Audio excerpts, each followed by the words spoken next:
Hey guys, welcome back to channel. तो आप सभी कैसे हो? आई होप सभी अच्छे होंगे। तो यार, कहानी की शुरुआत होती है बॉबी नाम की लड़की से, जो कि सुनसान हाईवे पर ड्राइव कर रही है और वह अपने बॉयफ्रेंड के पास जा रही है, क्योंकि कुछ ही देर पहले उसने अपने पिता से झगड़ा किया था और उसके ऊपर घर की इज्जत खराब करने का इल्जाम लगाया, क्योंकि उसने घर पे चोरी की थी। और पिता को गुस्सा इतना बढ़ गया कि उसने हाथ भी उठा दिया। तो बॉबी को भी गुस्सा आ गया और उसने घर छोड़ने का फैसला किया और अब वह अपने बॉयफ्रेंड के पास जा रही है। रास्ते में उसकी बहन का फोन आता है, जो उसे मना करती है कि यार तुम वहां पे मत जाओ, उस लड़के का कोई भरोसा नहीं है। लेकिन बॉबी गुस्से में जवाब देती है कि वहां पर जाने के बाद मेरी हालत कैसी भी हो, लेकिन मैं घर वापस नहीं आने वाली। और थोड़ी देर बाद रास्ते में पेट्रोल पंप आता है, तो वहां पर बॉबी गाड़ी में पेट्रोल भरती है। तभी एक पुलिसकर्मी उसके पास आता है और उससे बात करने लगता है, लेकिन उसकी बातचीत ऐसी थी कि जैसे कोई कैदियों से बात कर रहा हो। बॉबी को ये काफी बुरा लगता है, लेकिन फिर भी बॉबी उसके साथ विनम्रता से दो चार बात करती है। पुलिसकर्मी जाने से पहले बॉबी को कोल्ड ड्रिंक ऑफर करता है, लेकिन बॉबी उसे मना कर देती है। और जब वो चला जाता है तो बॉबी धीरे से कहती है कि क्या अजीब आदमी है, खामखा गले पड़ रहा है। पेट्रोल भरने के बाद वह आगे बढ़ती है। रास्ते में उसके आगे कोई भी गाड़ी दिखाई नहीं दे रही थी। तभी उसके पीछे एक पुलिस वाली गाड़ी आ रही थी और उस पुलिसकर्मी ने उसकी गाड़ी को रोक लिया। गाड़ी रुकने के बाद बॉबी ने जल्दी से अपने आप को संवारना शुरू किया। उसने लिपस्टिक लगाई और खुद को अच्छा दिखाने की कोशिश करने लगी, ताकि पुलिस वाला उस पर कुछ तरस खा जाए कि यार इतनी खूबसूरत लड़की, इसका चालान नहीं करना चाहिए। तभी पुलिसकर्मी यहाँ पर आता है, तो बॉबी देखती है कि ये तो वही पुलिस वाला है जिसने उसको कोल्ड ड्रिंक ऑफर की थी। शेरिफ ने कहा कि तुम ओवर स्पीड पे गाड़ी चला रही हो और अपनी गाड़ी से कुछ ऐसी चीज फेंकी है जिससे मेरी लाइट टूट गई है। लेकिन बॉबी ने कहा कि नहीं, मैंने ऐसी कोई भी चीज नहीं फेंकी जिससे आपकी लाइट टूट गई हो। लेकिन शेरिफ कहता है कि पुलिस की गाड़ी को तोड़ने के लिए तुम्हारे ऊपर भारी चालान लगेगा और तुम्हें अब $1000 भरने पड़ेंगे। लेकिन बॉबी कहती है कि ये तो बहुत ज्यादा है और मेरे पास इतने पैसे नहीं हैं। तो वह पुलिसकर्मी काफी विनम्रता से कहता है कि चलो कोई बात नहीं, तुम्हारा चालान नहीं काटूंगा, लेकिन तुमने जो लाइट तोड़ी है उसके $300 दे दूं। तो बॉबी भी सोच जाती है कि यार कहाँ पे मुझे $100 भरने पड़ रहे थे और कहाँ अब 300 में काम चल जाएगा, आखिर ये $1000 से तो कम ही है। तो वह $300 देने के लिए मान गई, लेकिन उसके पास कैश नहीं था। और शेरिफ ने कहा कि चलो कोई बात नहीं, आगे एक और पेट्रोल पंप है, वहाँ पे ATM लगा हुआ है, वहीं पे मिलते हैं। जाते वक्त शेरिफ ने अचानक उसका फोन मांग लिया और कहने लगा कि अगर तुम भाग गई तो मेरे पास कोई सिक्योरिटी तो होनी चाहिए ना। तो बॉबी को ये काफी अजीब लगा, लेकिन मजबूरी में उसे फोन देना पड़ा। बॉबी वापस उस पेट्रोल पंप पे गई, स्टोर क्लर्क से ATM पूछा और क्लर्क ने कहा कि ATM खाली है, उसमें पैसे नहीं हैं। वो कोल्ड ड्रिंक कार्ड से लेना चाहती थी, लेकिन क्लर्क ने कहा कि कार्ड में भी बैलेंस नहीं है। अब बॉबी की मुसीबत बढ़ गई कि वो फाइन कैसे दे। बॉबी ने क्लर्क से शेरिफ के बारे में पूछा कि ये शेरिफ कैसा है। तो क्लर्क ने कहा कि यार ये तो हमारे शहर का काफी सम्मानित शेरिफ है। तो बॉबी ये सुनकर निराश हो गई और मन ही मन बोलने लगी कि ऐसा डाकू कोई पुलिस वाला हो सकता है क्या, जिसे सम्मानित कर रहे हैं। फिर वह स्टोर से बाहर निकली और देखा कि शेरिफ वहां पे नहीं है। तो वह सोचने लगी कि मोबाइल को छोड़ते हैं और आगे बढ़ते हैं, लेकिन शेरिफ रोड साइड पे छुपा हुआ था। उसके गुजरते ही उसने गाड़ी पीछे लगा ली और उसने उसे रोक लिया। शेरिफ ने पूछा कि मैंने तुम्हें कहा था कि पेट्रोल पंप पे रुकना है और हम वहां पे मिलेंगे, लेकिन अब तुम कहाँ जा रही हो? फिर बॉबी ने कहा कि ATM खाली था। शेरिफ ने कहा कि आगे थोड़ी दूर एक कॉफी शॉप है, वहां पे ATM है, चलो वहां पे मिलते हैं। बॉबी ने कहा कि चलो ठीक है। वह मन ही मन में सोच रही थी कि ये तो पीछे पड़ गया, अब इससे कैसे पीछा छुड़ाऊं, फोन छूट जाए तो छूट जाए। वो कार लेकर चली गई। थोड़ी दूर जाने के बाद में उसने मिरर में देखा तो शेरिफ ने गन निकाल ली और सीधा निशाना उसके टायर पर लगा दिया। बॉबी काफी घबरा गई, ये क्या हो रहा है। अब टायर पूरी तरह से फट चुका था, कार बेकाबू हो गई और साइड में जाकर टकरा गई। बॉबी डरते हुए कार से उतरी। उसने सोचा कि शेरिफ आएगा और मुझे मारेगा, लेकिन शेरिफ वहां से मुड़कर पीछे चला गया। बॉबी काफी हैरान हो गई और उसे राहत भी मिली कि चलो किसी न किसी बहाने से उसने पीछा तो छोड़ा। अब कार खराब है तो पैदल चलकर किसी ऐसी जगह पे जाना पड़ेगा जहां पर उसे मदद मिल सकती है। बहुत देर चलने के बाद वह एक कॉफी शॉप में पहुंचती है।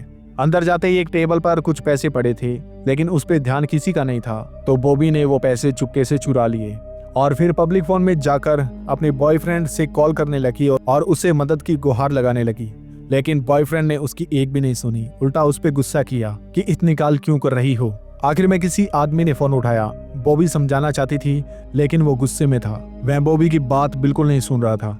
इसलिए बॉबी ने भी गुस्से में आके फोन काट दिया। तभी वहां पे बाहर शेरिफ दिखा और वह बॉबी की कार को भी ट्रैक करके यहाँ पर ले आया था। तो बॉबी सोचने लगी कि इस पागल से बचने के लिए अब क्या करना होगा। उसने दुकान वाले की मदद मांगी, लेकिन यहाँ पे मुसीबत बढ़ती गई क्योंकि दुकान वाला भी पुलिस पर भरोसा करेगा। इसके बाद में बॉबी ने दिमाग लगाया और पुलिस को फोन किया और कहा कि पेट्रोल पंप पे एक झगड़ा हो गया है, तुम जल्दी यहाँ पे पहुंचो। उसकी ये चाल कामयाब हुई क्योंकि ये अलर्ट सीधा शेरिफ की गाड़ी में ही बचा था और वह यहाँ से चला गया। शेरिफ के जाने के बाद बॉबी बाहर गई और देखा कि उसकी गाड़ी का टायर बदल दिया गया है। वह मन ही मन में सोचने लगी कि पहले तो उसने टायर को फोड़ा और उसके बाद में उसने खुद ही ठीक करवा दिया, इसका क्या मतलब हुआ। फिर उसने कहा कि छोड़ो, इस पागल का दिमाग नहीं है। अब सिचुएशन ये है कि कार तो है लेकिन इसकी चाबी नहीं है। तो उसने मदद के लिए अपनी बहन को फोन किया। अचानक शेरिफ वापस आ गया। बॉबी काफी डर गई, लेकिन इस बार शेरिफ ने झगड़ा नहीं किया बल्कि उसको चाबी और फोन वापस लौटा दिया। तो बॉबी ने रात की सांस ली और सोचा कि शायद इसकी कोई लिमिट होगी, या तो ये मेरे साथ प्रैंक कर रहा होगा या इसकी सटक गई होगी। अब शेरिफ ने छोड़ दिया तो मदद की जरूरत नहीं। उसने अपनी बहन को बताया कि अब मैं सेफ हूँ और यहाँ से निकल गई। कॉफी शॉप से निकलते ही उसने देखा कि क्लर्क नाम की लड़की बाहर उदास बैठी है। पूछने पर पता चला कि कस्टमर के पैसे गायब हो गए थे, इसलिए ओनर ने उसे कॉफी शॉप से बाहर निकाल दिया। लेकिन बॉबी जानती थी कि वो पैसे उसी ने चुराए थे, इसलिए उसने गिल्ट फील किया और उसने क्लर्क को लिफ्ट देने का फैसला किया। दोनों हंसते बातें करते हुए सफर पे जा रहे थे। वे अपनी बातों में शेरिफ की बात करने ही वाले थे कि तभी एक गोली आई और क्लर्क का सर फाड़ दिया। बॉबी काफी डर गई और रो पड़ी। वह कार से बाहर भागी। उसे समझ में नहीं आ रहा था कि अब मैं क्या करूं। तभी दूर से कोई कार आती हुई दिखी।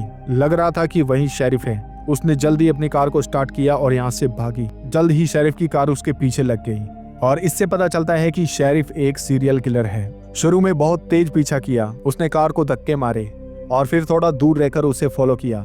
कुछ मिनट ऐसे ही बीते। बॉबी की सांसें थम गई। इसके बाद में आगे एक रोड के ऊपर ट्रक खड़ा दिखा। बॉबी रुक गई और उतरी और ड्राइवर से मदद मांगी। ड्राइवर ने उसकी बात सुनी और बंदूक निकाल के सतर्क हो गया। तभी यहाँ पर शेरिफ आया। बॉबी बोली, ये मुझे मारने की कोशिश कर रहा है, लेकिन ड्राइवर को पुलिस वाला कह रहा था कि ये कातिल है, इसने कत्ल किया है और लाश कार के अंदर पड़ी है। बॉबी उसे समझा रही थी, लेकिन ड्राइवर काफी कंफ्यूज हो गया कि वो बॉबी की माने या शेरिफ की। उसी हड़बड़ी में ड्राइवर ने अपनी गन नीचे की। तभी शेरिफ ने उसे गोली मारकर मार दिया। बॉबी कुछ नहीं सोच पाई और फिर से कार में घुसी और यहाँ से भागी। शेरिफ ने गोली नहीं चलाई और ना ही उसका पीछा किया। शिकार को दूर भागने दिया, जैसे कोई भेड़िया अपने शिकार को भगा भगा के मारता है। बॉबी नहीं जानती थी कि वो कितनी दूर जा सकती है। वो गाड़ी को तब तक चलाए रखी जब तक उसका धुआं ना निकल गया। इसके बाद में यहाँ पर एक कार का स्क्रैप यार्ड था। वो उतरी और इसके अंदर जाके छिप गई। लेकिन अफसोस की बात कि वहां पर सिग्नल नहीं था। लेकिन यार्ड में एक वर्कर था, एड्रिक। बॉबी ने गलती से उसे चोट पहुंचाई और इसके बाद में खुद ही बॉबी ने उसके घाव पर मरहम पट्टी की। एड्रिक नाराज नहीं हुआ, वह हंसता रहा। बॉबी को लगा कि एड्रिक काफी अच्छा इंसान है। तभी बाहर कार की आवाज आती है। एड्रिक बोलता है कि मुझसे मिलने के लिए मेरा बॉस आ गया है। एड्रिक के जाने के बाद में बॉबी छुपने के लिए बाथरूम में घुसती है, लेकिन वो बाथरूम नहीं, एक गैराज था जहाँ पर टूल भरे हुए थे। यहाँ की दीवारों के ऊपर दर्जनों औरतों के ड्राइविंग लाइसेंस टंगे हुए थे। बॉबी काफी घबरा गई क्योंकि उससे सब कुछ समझ में आ रहा था। अगले ही पल यहाँ पर शेरिफ आ गया। उसने कहा कि हाँ, मैं एड्रिक का बॉस हूँ। उसने बताया कि यहाँ पर जितने भी लाइसेंस टंगे हुए हैं, इन सभी लड़कियों को मैंने ही मारा है। बॉबी डर के यहाँ से भागने लगी, लेकिन एड्रिक ने उसे बेहोश कर दिया। होश में आने के बाद बॉबी बंधी हुई थी। शेरिफ ने अपनी ही कहानी सुनाई कि वो औरतों से इतनी नफरत क्यों करता है, फिर वह उन्हें मारकर मजे लेता है। अब बॉबी के धीरे धीरे बोलने पर शेरिफ काफी चिढ़ गया। उसने एड्रिक की मदद से उसकी जुबान ही काट दी। दर्द से बॉबी बेहोश हो गई। कुछ देर के बाद उसे होश आया। अब देखा कि उसकी जुबान गायब है। वो जोर से रो भी नहीं पा रही थी, लेकिन किसी तरह उसे अपने आप को जिंदा रखना था। शेरिफ और एड्रिक आगे के कमरे में टीवी देख रहे थे। बॉबी ने चुपके से यहाँ से चाकू लिया और भाग गई, लेकिन जब शेरिफ को पता चला तो वो भी कार लेकर इसके पीछे गया। शेरिफ अब अपने शिकार के साथ खेलना चाहता था। वह उसे सीधा नहीं मारना चाहता था, इसलिए उसने बॉबी को एक गेम ऑफर किया। उसने बॉबी को एक गन दी जिसमें एक ही बुलेट थी। उसने कहा कि या तो तुम मुझे गोली से मार दो या मैं तुम्हें कार से कुचल दूंगा। देखते हैं कि कौन तेज है। शेरिफ कार में गया और बॉबी ने बंदूक उठाई, लेकिन बॉबी ने यहाँ पर उसके उल्टा किया। उसने खुद को गोली मार ली। शेरिफ गुस्से में आया और कार से उतरा और चेक करने लगा। उसने ये सोचा भी नहीं था कि बॉबी जिंदा है।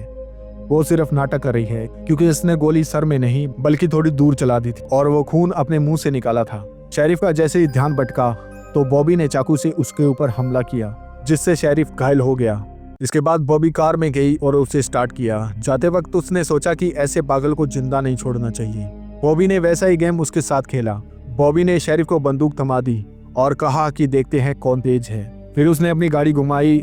शेरिफ गोली चलाने की कोशिश कर रहा था लेकिन उसमें मैगजीन नहीं थी क्योंकि मैगजीन बॉबी ने पहले ही निकाल ली थी। अब गाड़ी फुल स्पीड से शेरिफ के पास आई और उसे कुचल दिया।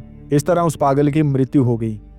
इसके बाद में बॉबी गैराज में पहुंची जहां पर उसने अपनी जुबान उठाई और बर्फ में पैक की ताकि दोबारा से सर्जरी कराई जा सके। और फिर उसने विक्टिम्स के ड्राइविंग लाइसेंस इकट्ठे किए ताकि वह पुलिस को बता सके कि उसके साथ क्या हुआ है और यहाँ पर क्या हो रहा था। और तभी यहाँ पर एड्रिक आता है लेकिन बॉबी पहले ही सतर्क थी। उसने उस पर हमला किया और एक औजार गर्दन के आर पार कर दिया। अब एड्रिक को भी ठिकाने लगा दिया। सब खत्म। बॉबी कार में बैठी और शहर की तरफ चल पड़ी। तभी उसके बॉयफ्रेंड का फोन आया लेकिन बॉबी ने बिना कुछ कहे उसका फोन काट दिया और बाहर फेंक दिया। मतलब कि जब उसे सबसे ज्यादा जरूरत अपने बॉयफ्रेंड की थी तब तो उसके काम नहीं आया लेकिन बाद में उसे कॉल कर रहा है। और इसी के साथ इस मूवी का अंत होता है। तो आपको ये मूवी कैसी लगी कमेंट बॉक्स में जरूर लिखेगा। तो मिलते हैं फिर नेक्स्ट वीडियो में, तब तक के लिए गुड बाय।